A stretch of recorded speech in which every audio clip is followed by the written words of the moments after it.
আজকে আমি আপনাদের দেখাবো সায়েন্টিফিক ক্যালকুলেটরে কিভাবে ফোন নাম্বার সেভ করবেন।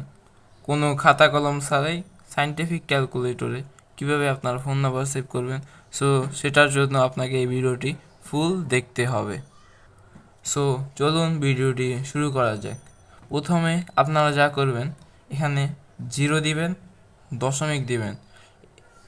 সো এখানে আমাদের 0 হয়ে গেল। এবার আমি ধরুন এখানে একটা নাম্বার সেভ করব, 01737298247।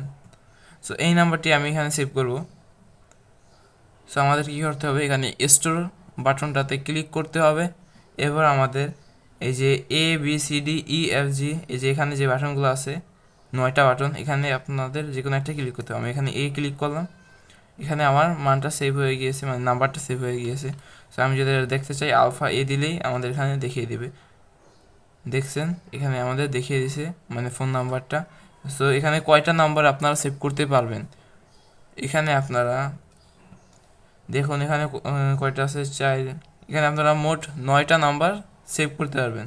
দেখুন আমি যদি শিফট স্টোর দিই, এখানে সবগুলো নাম্বার আপনাদের দেখাবে। আমি এতে সেভ করেছি শুধু একটা।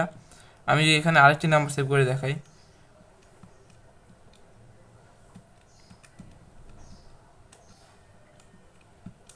ধরুন আমি এই নাম্বারটি আবার সেভ করে দেখাবো।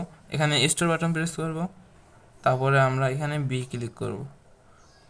এরপর আমরা যদি আলফা দিই, ইকুয়াল বাটন প্রেস করি, দেখুন আমার নাম্বার আসছে। আবার যদি আমরা শিফট স্টোর দিই, এখানে কিন্তু আমাদের মানগুলো দেখাবে, মানে নাম্বারগুলো। সো এইরকম আরও ভিডিও পাওয়ার জন্য চ্যানেলটিকে সাবস্ক্রাইব করে দিবেন, আর ভিডিওটি ভালো লাগলে লাইক করে দিবেন। আজকের মতো বাই বাই।